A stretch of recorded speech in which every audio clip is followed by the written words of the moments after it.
are back. Welcome back to your Uncorked virtual tour. My name is Jillian, and our next stop today is going to be at Brasseux de la Côte, and they are located over in Tracadie, which is on the eastern part. I'll do it on this side for you guys. The eastern part of the province of New Brunswick. So we are going to be chatting with Martin. Of course, to kick us off, I'll introduce myself. I'm Jillian with Uncorked Tours. We have been doing these virtual tours now for a week on Instagram, and I hope you've been enjoying them and sharing them with your friends and family. I visited Brasseux de la Côte for the first time last summer. Adam and I did a whole tour of the North Shore, and that was one of our last stops before coming home. And so if you saw the photo on Facebook, you would have seen the flight there, and that was a very generous flight that they put together for us on the last day of our Northern New Brunswick brewery tour last year in August. Hi guys. Hello. Hi Jill. How are you? I'm wonderful. How are you doing, Martin? I'm doing good, thanks. Well, thank you so much for taking this time out of your very busy Saturday. My pleasure, no worries. And I see we're in the brewery, is that right? Yep, basically we're in the core of the brewery.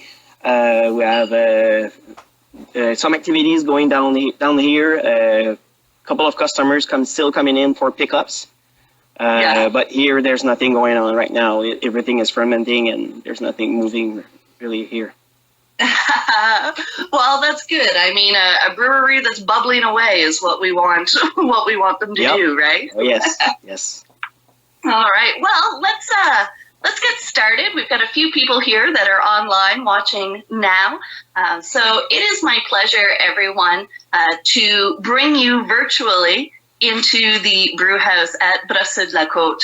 I am super excited for this. I was telling everybody just before you came on that my husband and I did visit the brewery last summer. Oh, really? But nobody was working in the back, so we didn't do a tour of the space or anything. But we did do a flight, and a very generous flight, and I should be wearing my Brasseux de la Côte shirt, but I think it's in my lunch. Oh, good. Okay. You've got it for both of us. Perfect. So maybe to get started, are you drinking anything? Do you have anything in your glass for our tour? Not yet. And the reason is I was thinking that maybe I'm going to show you a live pouring of our new Nitro MM, our Nitro Stout. I love it. Which is quite something. Yeah. So are you ready for that? Oh, are you ready for that? See that? And you have to pour it vertically, apparently. Okay, so are you... Yay! Party!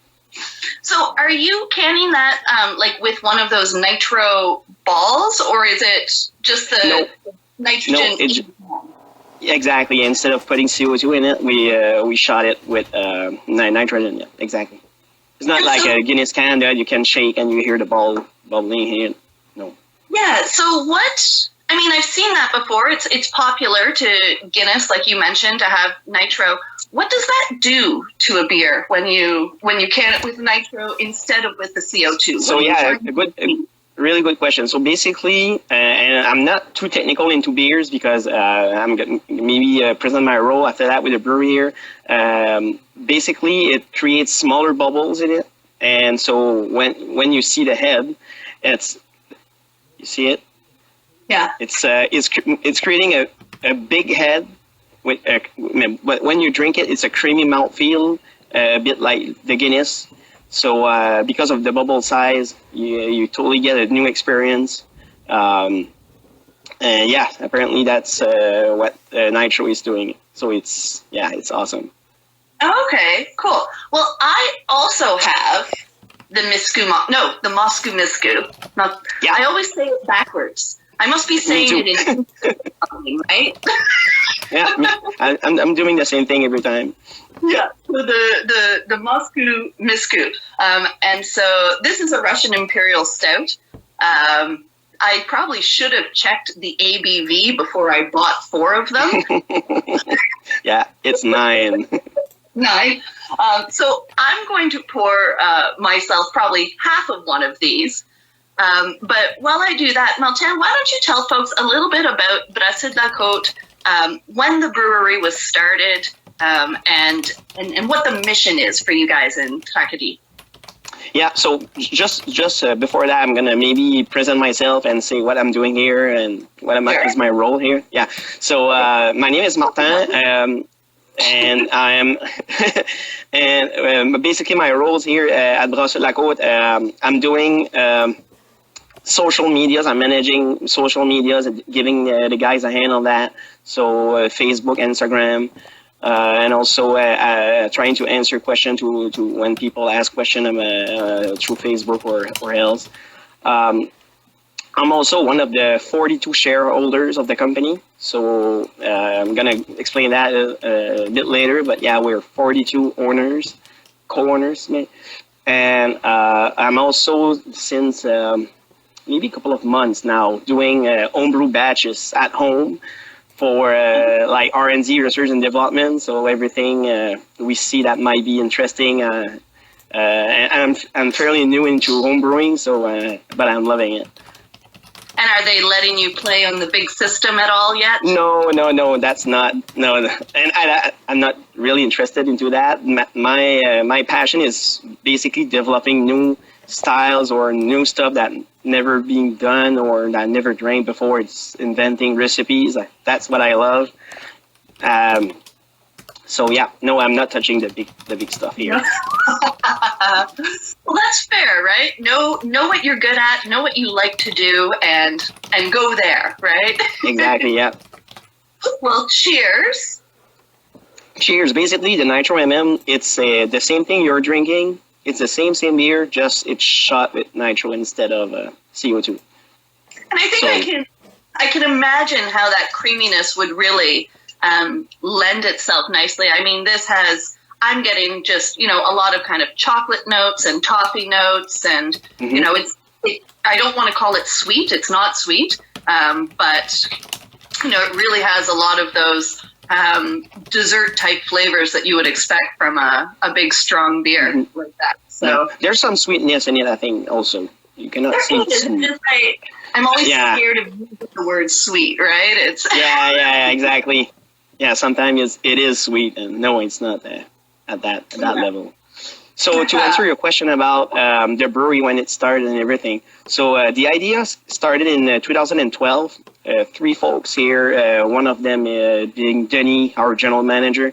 3 folks here in the region of Tracadie wanted to start the idea of creating a microbrewery, not necessarily in Tracadie itself, but in the region in the Acadian Peninsula. And then the idea got somewhere where they created also a cooperative in 2015, following that idea of creating a microbrewery. So in the sense of they wanted to have people involved and people like have a belonging feeling to the brewery. So that was created in 2015, and then 2 years after that, in 2017, the brewery has been built in a brand new facility here on the main street in Tracadie. And you have a brewery there. I was really impressed when we drove up last summer. Mm-hmm. Yeah, the thing that it's maybe a brand new facility and that was built for a brewery, that kind of helps, I think. And maybe for people not really knowing where Tracadie is, it's on the northeastern coast of New Brunswick. Right, so if New Brunswick is a square, it's like right there. Mm-hmm. Exactly. Yeah. I see it the other way. Yeah, exactly. Oh, yeah, buddy. Camera. Yeah. So basically it started like that. We started before building the facility. We started kind of on a smaller scale, where we were brewing. Well, Jason, our master brewer, was brewing. We were renting a local somewhere in the city here. So I remember the time I was going there to do some tasting. And then we move all the gears here. And we're going full blown here now. So I'm going to ask you to kind of give us a little walk around here in a minute to show us what you're working with. But can you tell me a little bit about the beer that you guys do produce? You have a pretty solid brand lineup of about half a dozen, I think, beers that come out all the time. Yes. How did you guys come to that lineup of beer? Is there a type of style you're trying to get at, or where does that decision? That's a really good question, because the main series that people know us for is our white label cans. So La Classique Rosé, Baron, Saint Antoine Padoue, stuff like that. And that line of beer was made in mind that we want to create easy to drink beers. So beers are easy to approach for people not really into craft beers, and that was the main idea behind that.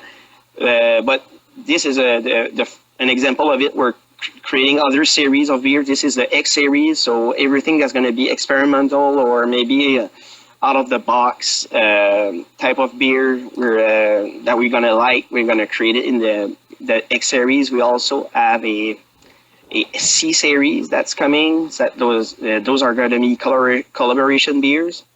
So yeah, exactly. I know. But yes, the style of beer that we're known for is easy to drink beer. One reason of it might be here in the Acadie Peninsula, people are before us, and also Fils du Roi, before that, people were not really into craft beer. The knowledge and also experience was not really here. So people are a lot of people are still on the mainstream beers, the big commercial names. So we're trying to bring those folks into that market, and so far it works well for us. Yeah, so you're almost acting as a craft beer gateway for your community. Exactly. Yep. No, and I think that really comes through in your beer lineup. I mean, when I think about La Classique, I mean, it's such a wonderful example of a lighter craft beer that still has flavor to it, right? I mean, you can definitely see how someone could move that way, and then move into something with a bit more color and maybe a bit more body and so on and so forth. That was exactly the idea we had in mind when creating that type. Yeah, and I've featured La Classique a few different times in our blogs when it comes to summer activities, right? I mean, the last handful of years, I've been reaching out to brewers and saying, hey, I need something that's lower alcohol so that I can go boating and hiking and live on the beach for 10 hours. And so, sorry, I was going to say that we have a Radler here only at the brewery for now that is 2.4%. So that in that way also lower ABV beers. That's something we want to not necessarily do every time, but that's something we think there's a good market for that. Yeah, I mean, you want to meet people where they are, right? Some people are happy drinking 4 craft beer and getting a buzz. Some people have to work all day while they enjoy their beer. Yeah, exactly. Can you tell me, things have changed a lot in the brewing world over the last 3 weeks in particular. I'm sure you guys probably went from a busy tasting bar to, like everyone, being told that we now have to socially or physically distance ourselves. Can you tell the folks that are watching a little bit about what you guys are doing to, I guess, work around that or make sure that your beer still gets to the people who want to drink it? Yes. So first thing, we reduce our business hours to only Thursdays, Fridays, and Saturdays, 3 p.m. to 6 p.m. So people can come in and for pickups. They can also email us at info@brasseutlacote.ca and get their order prepared in advance so they can come by and they spend less time in the facility here. And using that same email, now we're taking delivery orders. So people can submit their orders through that email, and we have a weekly delivery on Fridays between noon to 5. Yeah. So and obviously we do like just within Tracadie. Yeah, good question. Yeah, right now we're covering the Grand Tracadie region. Okay. We're trying to expand that to maybe cover the whole Acadian Peninsula. And also, we starting next week, if I'm not mistaken, drinknb .ca is gonna be able to supply us or deliver us. I think it's 4 type of our beers. I think in the Fredericton region. Yeah. Awesome. Yeah, and they've also just started delivering here to St. John as well. Cool. I believe it's the same menu regardless of which town you're in. So okay. Yeah. Awesome. It's kind of crazy, really, to think that here we are in New Brunswick in April of 2020, and we're talking about all of these breweries creating delivery programs, right? Like, yeah. Mm-hmm. You know, we're dealing with solutions that we wouldn't have even considered 3 months ago. Yeah, So, we were looking at that idea before. We were looking at doing it maybe cross Canada wide. That's in the future plans, but obviously there's that way of doing that. Pretty much every breweries now have to do to stay in the business. But it's maybe, you never know, maybe that's going to be something that's going to stay and people's going to be able to order beers that usually they don't have access to. So that's maybe a good thing. Well, and if you think about, I mean, the way beer is distributed through NB Liquor, I mean, sure, you've got your corporate stores and your agency stores, but a lot of times it's that store manager that's determining which products exactly more of, right? And exactly. So giving people access to that online, whether it's through your brewery specifically or through a website like drinknb, I mean, all of a sudden, people that are in these kind of smaller areas, in some cases, are able to get those beers. Because I can only assume, I don't know, but I can only assume that we want to be moving towards like drop shipping some of these cases instead of dropping it for someone to be there. But we'll see. I know. Exactly. Yeah. It's a tricky sort of situation right now as we all navigate the rules. Yeah, and obviously our operating times here have slowed down. We don't have as much activity that we used to have here, obviously, because first of all, our cold room is pretty much full, and the reason is we wanted to be prepared for next summer. That was the plan, to be like fully prepared. And well, now the beer is a lot staying there because of those things going on. We've got to move some of these beers, all right? So everybody watching right now can go on to Brasseux de la Côte, place an order, or drinknb and place an order and get some of those beers moving out of your cooler. So we just have a couple comments that have come in here, and I want to share them with you. Mart in Halo, what is that? Malta Halo, maybe? Bravo, les Brasseux de la Côte. I think he's a respiratory therapist in Tracadie here. Awesome. And Moncton Beer League, our friend Amber, she says in Moncton they're relying on ANBL, Cavoke, Holy Whale, and Tide and Boar to do deliveries. I mean, so many breweries are taking their stretched resources to put a truck on the road and send these beers around. It's really amazing. Yeah.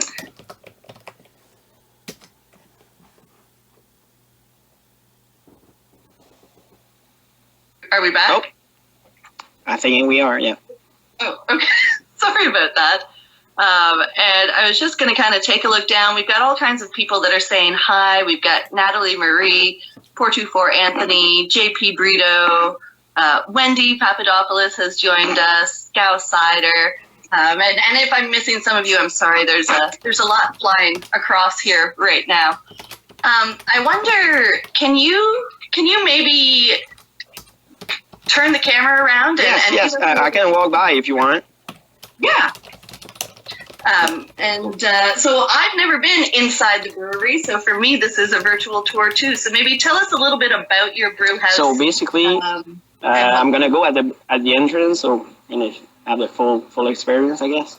Perfect. You see a lot of shiny tanks walking by. So here is the tap room. We have customers here, tables that are usually full.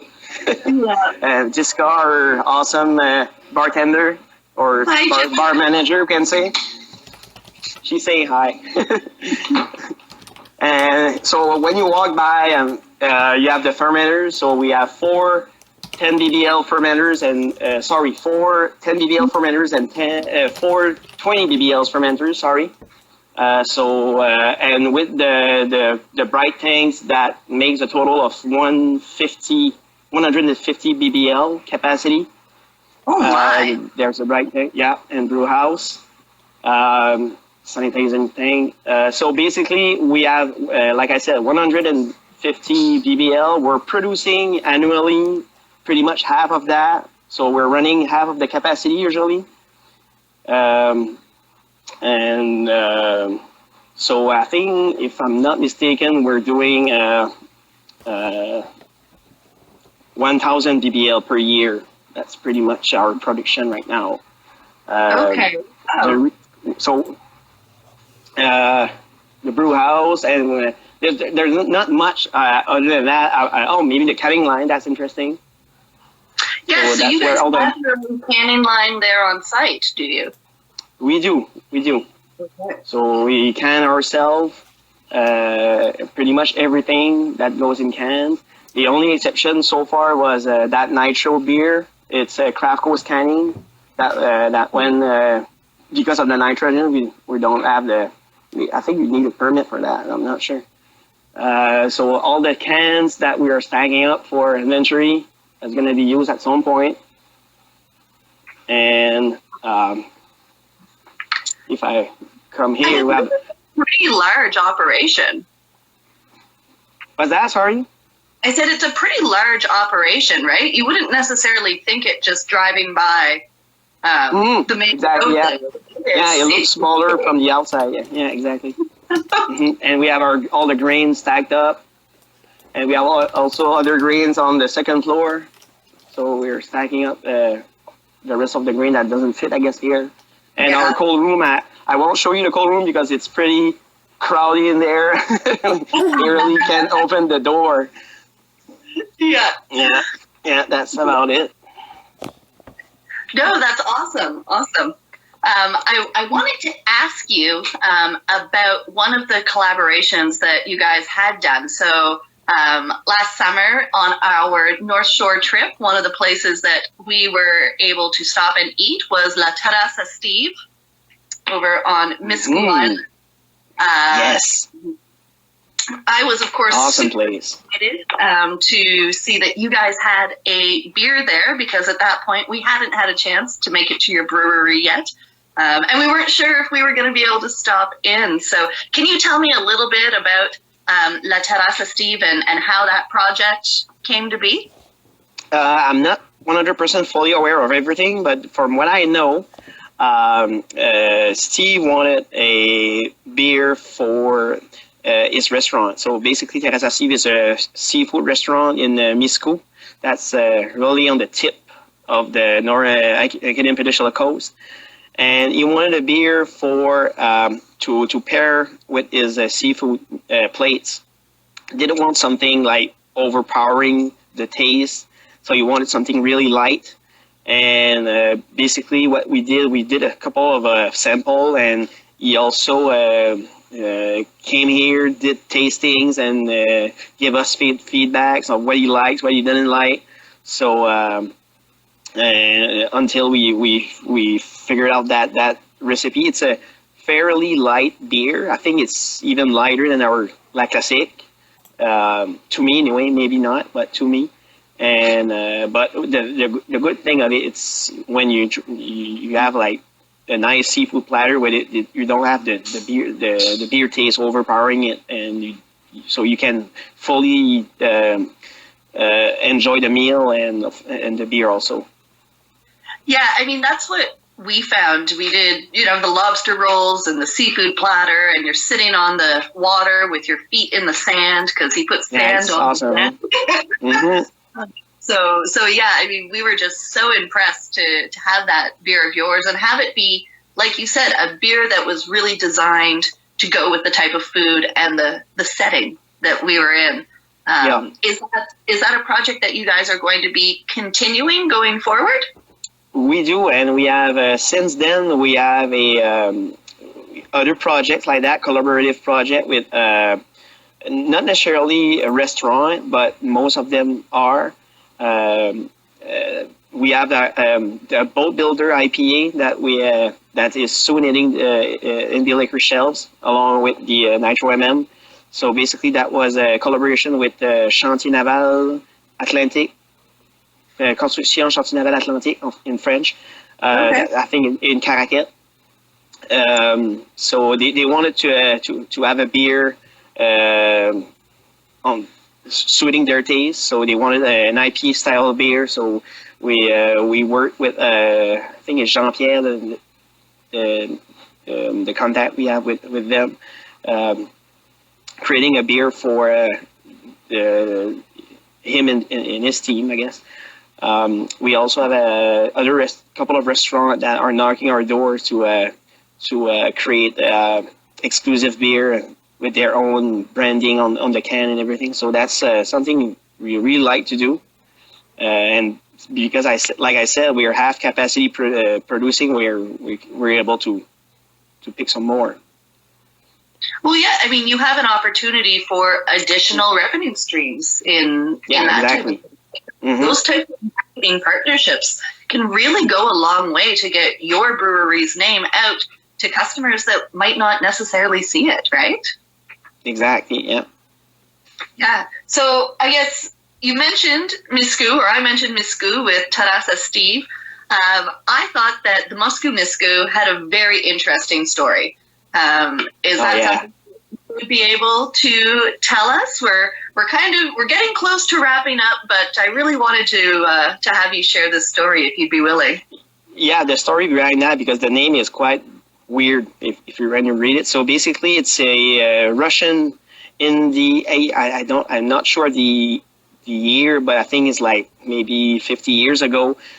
Some Russian, not sure if it was army or not, but flew from Moscow, Russia, and I think he was supposed to go to New York.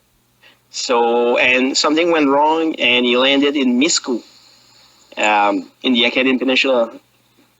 And when he got out, he asked the folks that went there, "Where am I?" And they said, "You're in Miscou." And because he was, I guess, Russian, he was not understanding well. He was not believing that he went nowhere. He was understanding, and he was in Moscow still.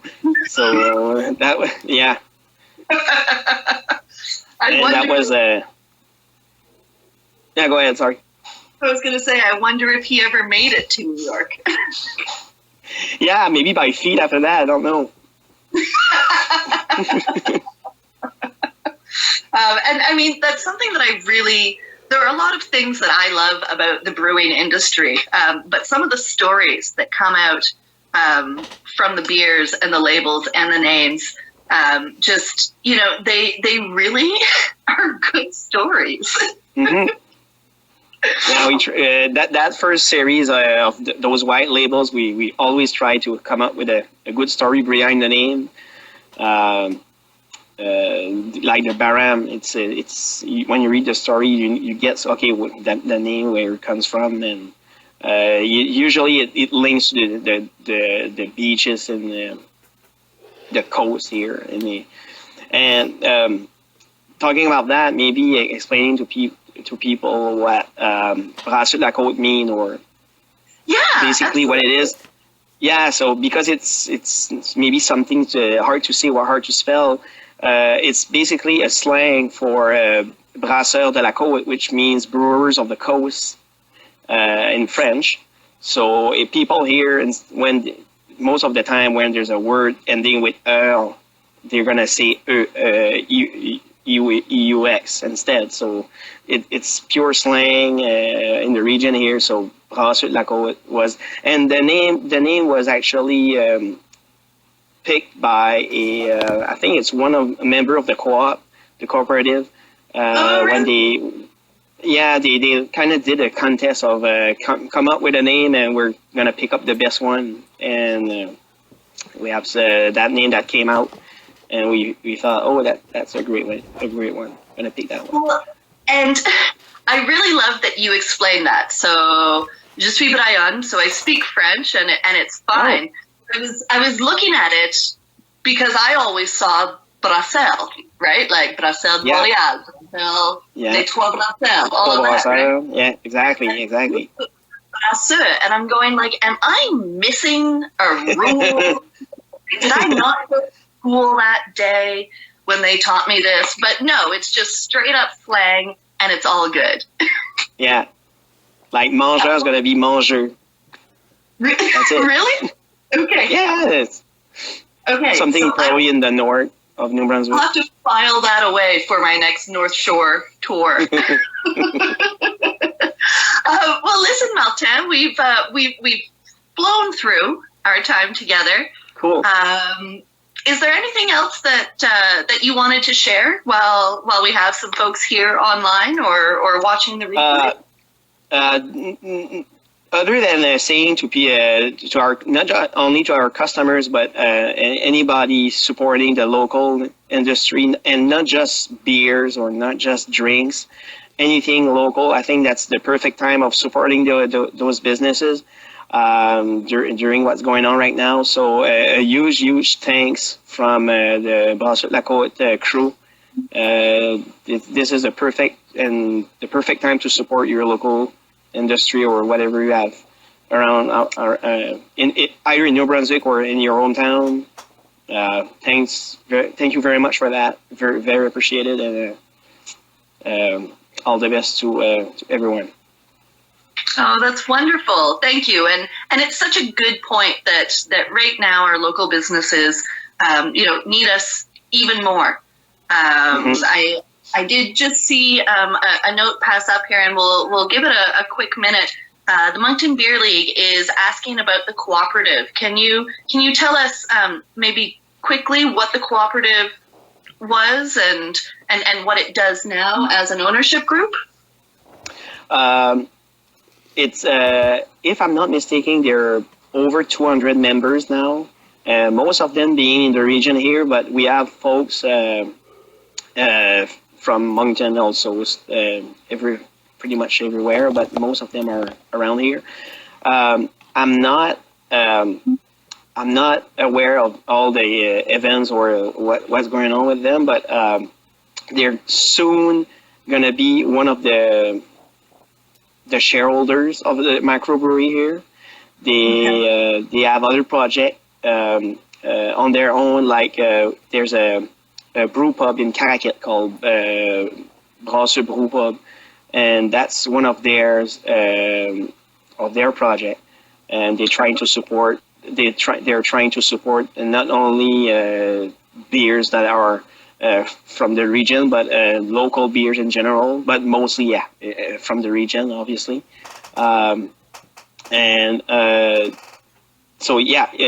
To be one of the shareholders, you first had to be a cooperative member.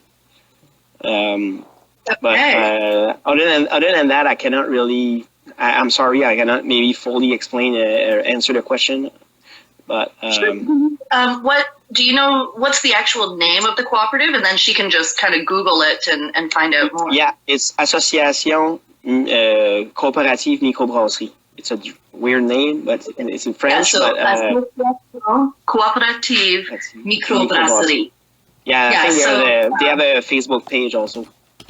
Perfect. Yeah. So Amber, if you Google that, that should be able to send you to the information on the cooperative, and you can maybe get some contact info from that website. Or worst case, Amber, you can always reach me, and I'll make the proper contacts or guide you through. Perfect. I mean, it's one of the beauties of this small part of the world we live in, right? I mean, here we are, we're on the internet, everyone can see us, but we're still networking with our friends and family. So, so again, Martin, thank you so much. I know that everything is a busy day, so I appreciate you taking the time for us to get to see your space and learn a bit more about your brewery. I will say to everybody that this is the end of our first week of virtual tours. We have set up a virtual tip page on our website, uncorkednb.com. So if you have enjoyed this and you see value and would like to see us do more, please feel free to throw a toonie or a 20 in the hat, and tips of $50 or more will receive a gift card dollar for dollar that you can use on in our tasting room when we open in the summer in the city market. Fingers crossed. Hey, good luck with that, by the way. Eh? Oh, thank you. We're terrified. It's awesome. Yeah, just totally hear you. Just waiting to see if we're going to be able to be in the same room as people in a month or two. So, yeah, it's strange times, that's for sure. Strange, yeah. All right. Hey, thanks, Jill. Thanks, and thanks for what you're doing also. Oh, you're so welcome. This has been great. Bye. Oh, yeah. Awesome. Bye-bye. Thanks, guys.